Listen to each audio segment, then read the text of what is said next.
Pagi Gereja Oikos Online. Sebelum Anda melakukan aktivitas lebih lanjut, ikutilah Renungan Pagi hari Senin, Rabu, dan Jumat jam 4.30 pagi di YouTube channel Gereja Oikos Online. Saya berharap kita semua dalam keadaan yang sehat, dengan sukacita yang berlimpah dari Tuhan. Amin. Mari sebelum kita mulai ibadah kita, sama-sama kita mau berdoa. Bapa, kami mengucap syukur untuk kasih setia-Mu Tuhan bagi setiap kami. Terima kasih Tuhan untuk hari yang baru, terima kasih untuk sukacita yang Kau limpahkan bagi setiap kami. Pagi hari ini kami mau datang dengan hati yang penuh dengan ucapan syukur atas segala kebaikan-Mu Tuhan dalam hidup kami. Terima kasih untuk segalanya yang Tuhan percayakan sampai dengan hari ini Tuhan. Dan hari ini kami siap untuk memberikan pujian kami, penyembahan kami di hadapan-Mu Tuhan.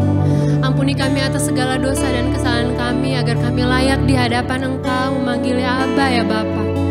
Di dalam nama Tuhan Yesus Kristus kami serahkan ibadah kami dari awal, pertengahan hingga akhirnya ke dalam tangan-Mu Tuhan. Ini doa dan ucapan syukur kami kepadamu. Haleluya. Amin. Mari berikan sorak-sorak yang mulia buat Allah kita. Haleluya. Sama-sama kita mau naikkan pujian ini, katakan, dengarkanlah suara nafiri. Amin.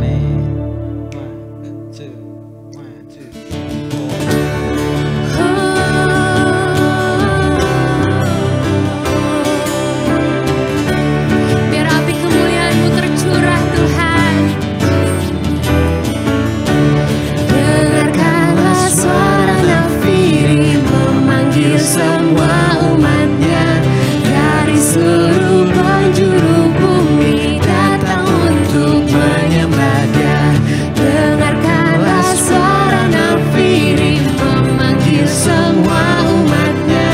Gereja Tuhan bersatu kini mengangkat tinggi panjinya. Bersiap maju jangan lelah, Yesus Panglima kita. Gunakan semua senjata dalam kuasa Roh Kudus. Katakan, api kemuliaan-Nya tercurah dari surga, penuhi kami semua. Bangkitlah gereja Tuhan. Amin. Api kemuliaan-Nya tercurah dari surga, beritakan pada dunia bahwa Yesuslah Raja segala raja. Amin.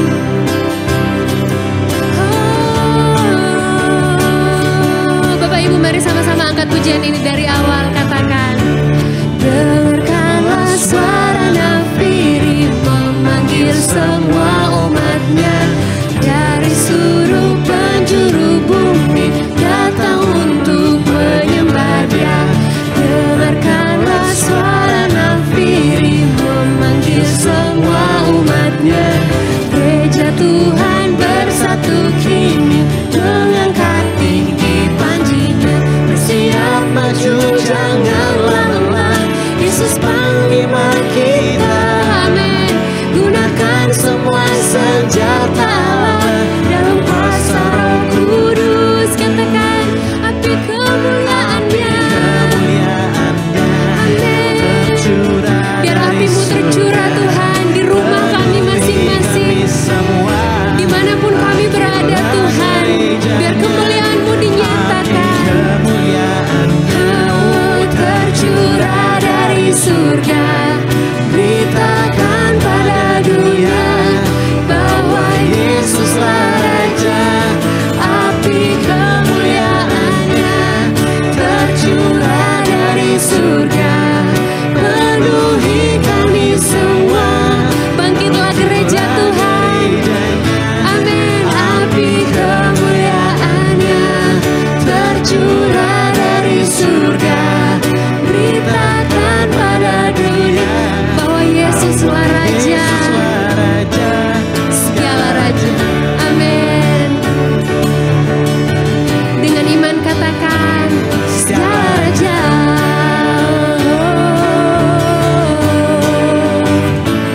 Segala raja. Berikan sorak-sorai buat Allah kita.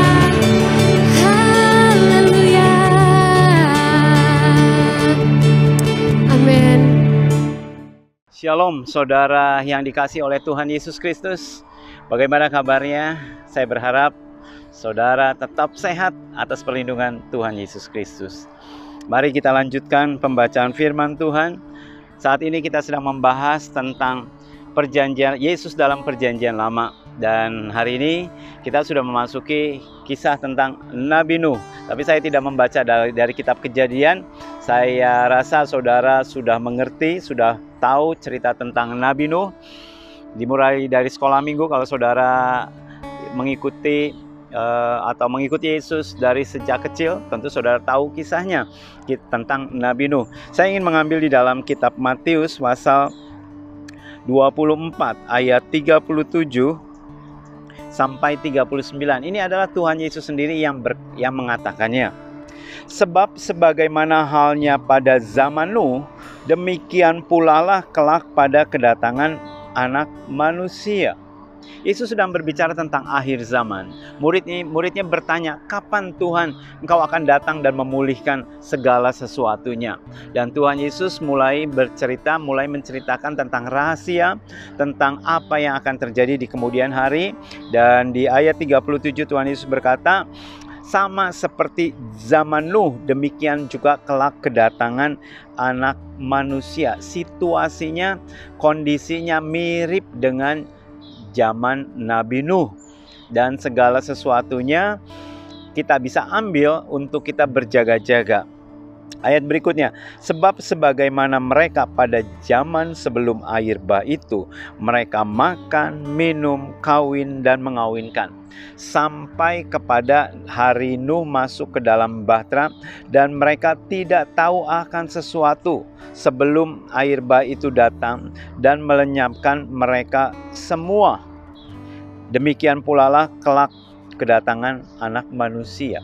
Tadi di ayat 37 Tuhan Yesus berkata bahwa kedatangan manusia itu mirip seperti zaman Nuh. Di mananya? Dan Tuhan Yesus mulai mengembangkan dan memperjelas bahwa sebelum air bah itu datang, sebelum datangnya air bah, sebelum Nuh masuk ke dalam bahtera, itu mereka ada yang makan, minum, kawin, mengawinkan.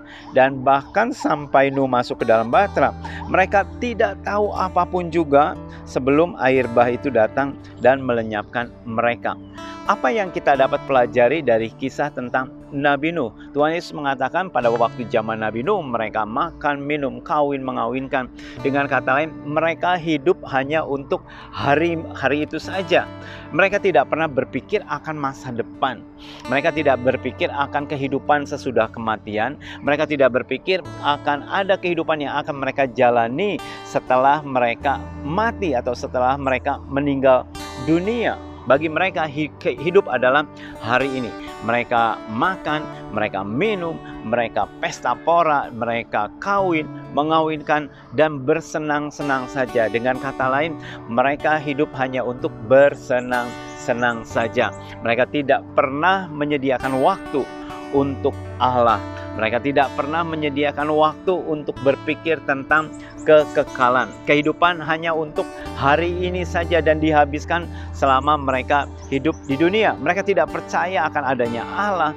Mereka tidak percaya akan adanya hidup sesudah kematian, sehingga mereka habiskan hanya untuk hari ini saja. Dan Tuhan berkata, demikianlah keadaan manusia sebelum kedatangan Tuhan Yesus yang kedua kali. Itu mirip seperti zaman Nuh, di mana mereka berpikir tentang dirinya sendiri, berpusatkan kepada diri sendiri, egosentris.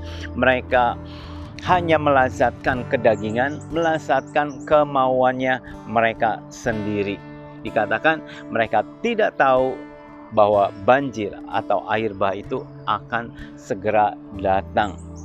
Dan kalau saudara perhatikan, Nuh membangun bahtera. Itu diperkirakan dia membangun, karena saya yakin membangunnya itu bukan di tepi laut ya.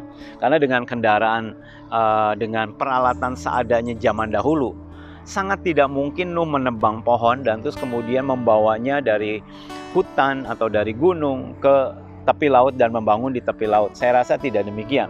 Nuh mungkin sudah mendapatkan gambaran sama Tuhan bahwa ini air bah ini akan melanda seluruh dunia, akan sampai ke tempat-tempat yang paling tinggi. Sehingga Nuh berpikir, kalau bahteranya sampai tempat tinggi, kenapa saya harus membangun di tepi laut? Bisa saja Nuh berpikir demikian, dan dia mungkin membangun bahteranya di atas gunung, itu bisa saja. Ya, ada orang yang menafsirkan Nuh membangun bahtera di atas gunung itu possible, ya, atau di tepi laut, ya itu juga bisa. Tetapi kita tidak membahas atau tidak memperdebatkan mau di atas gunung, mau di tepi laut, kita tidak memperdebatkannya. Tetapi yang kita lihat adalah bahwa dalam membangun bahtera tersebut dibantu dengan ketiga anaknya, mungkin ketiga mantunya dan istrinya juga, hanya 8 orang. Nuh mengerjakannya sampai belasan tahun, bahkan diperkirakan sampai 120 tahun. Jadi dengan kata lain, pada waktu Allah berfirman untuk menghukum bumi ini dengan air bah, Allah pun panjang sabar. Dia tetap perpanjang kesabarannya sampai 120 tahun. Dan dia menantikan manusia untuk boleh datang bertobat. Tetapi apa yang didapatkan, tidak ada satupun manusia yang masuk ke dalam bahtera yang sudah Allah sediakan, yang sudah Allah perintahkan, bahtera keselamatan.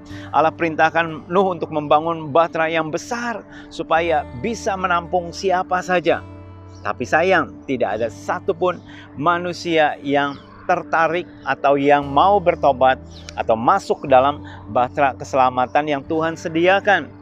Hanya Nuh, istrinya, ketiga putranya, dan juga ketiga mantunya. Hanya 8 orang saja yang diselamatkan. Tetapi Allah ingin menyelamatkan makhluk hidup. Dan Allah berfirman kepada Nuh, Nuh kumpulkan semua binatang-binatang, baik yang halal maupun juga yang haram. Dan berapa pasang, 2 pasang, dan terus kemudian sepasang dan 7 pasang yang halal.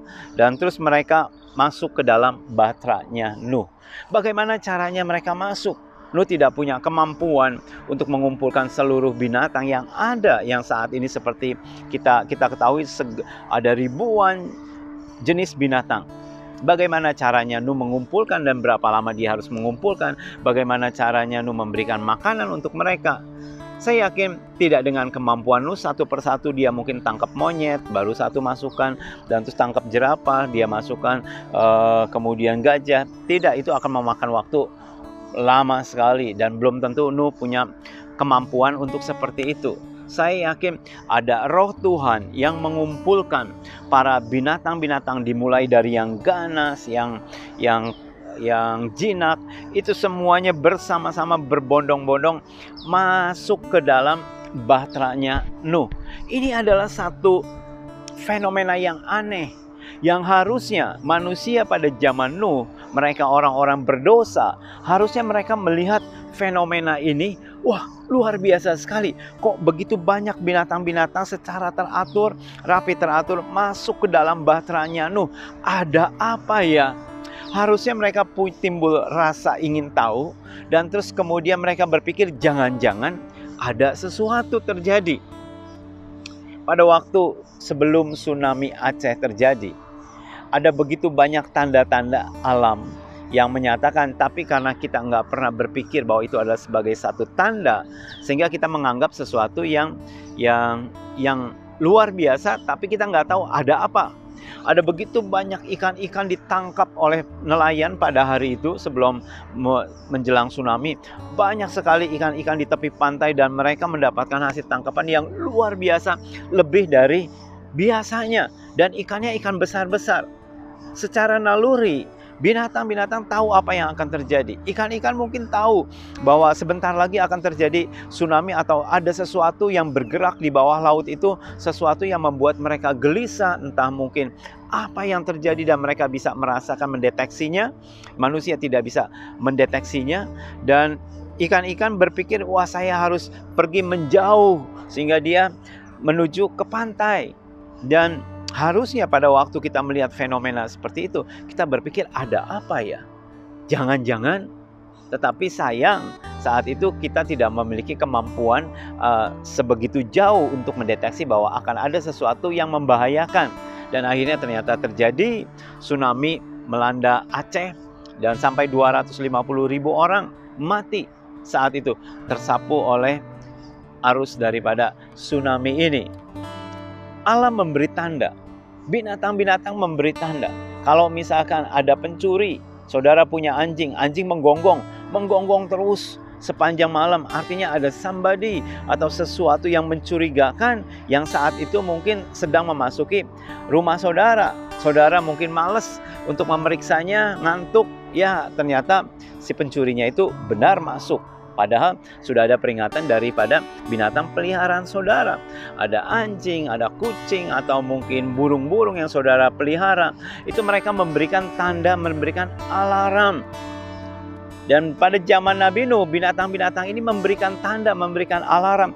Mereka berbondong-bondong masuk menuju bahtera keselamatan. Tetapi sayang, manusia tidak melihat bahwa itu adalah satu tanda. Karena itu Tuhan berpesan kepada kita semua. Kita harus perhatikan tanda-tanda. Ada ribuan banyak orang-orang yang tidak mengenal Tuhan. Tapi belakangan ini kok tiba-tiba mereka bertobat. Mereka yang dilahirkan bukan dari keluarga Kristen. Mereka mengalami perjumpaan dengan Yesus. Ada yang bermimpi. Ada yang pada waktu mereka sembahyang mereka melihat Yesus. Ada yang Tuhan datang secara pribadi. Dan begitu banyak orang-orang di luar Kristen. Mereka menjadi percaya kepada Yesus karena mereka dilawat oleh Yesus sendiri, dilawat oleh Allah. Dan ini fenomena ini bukan fenomena yang biasa dibandingkan 30 tahun yang lalu, dibandingkan dengan 100 tahun yang lalu. Ini adalah satu hal yang luar biasa.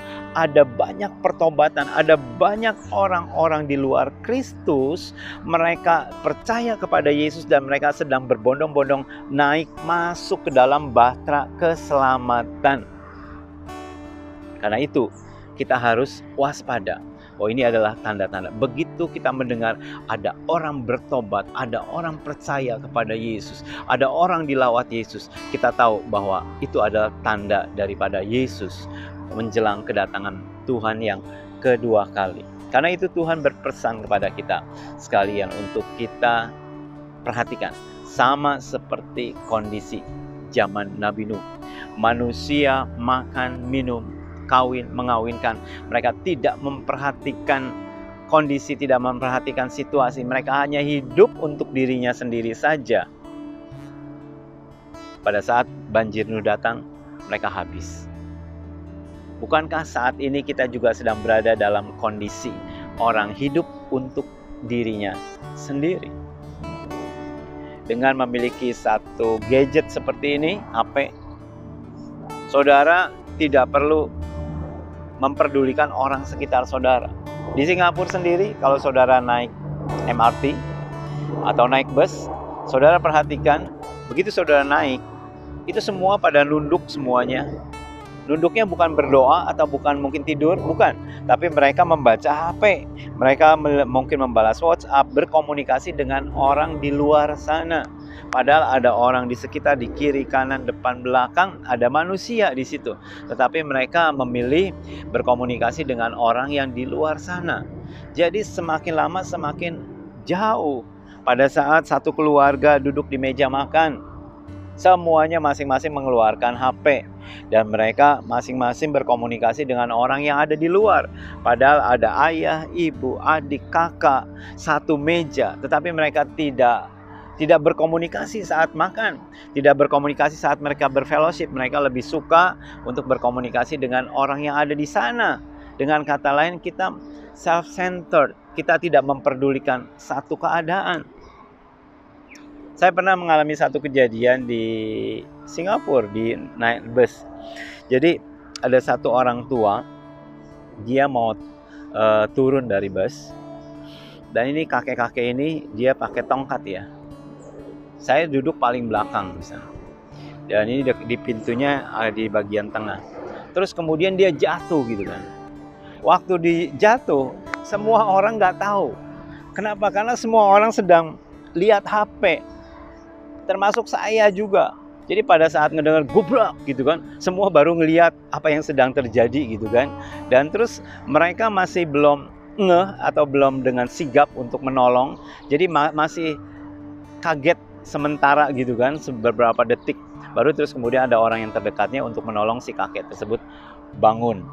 Ya, kita berada dalam situasi, kondisi zaman yang lebih self-centered, lebih mementingkan keperluan diri sendiri, jarang kita memperhatikan keadaan sekitarnya. Sehingga pada saat ada orang membutuhkan pertolongan, kita tidak ada di situ, kita tidak siap di situ. Pada hari ini firman Tuhan mengingatkan kita untuk kita waspada, untuk kita berjaga-jaga. Sama seperti zaman Nabi Nuh, demikianlah kelak kedatangan Tuhan yang kedua kali. Karena itu bersiaplah. Amin. Tuhan Yesus memberkati saudara sekalian. Mari kita satu dalam doa.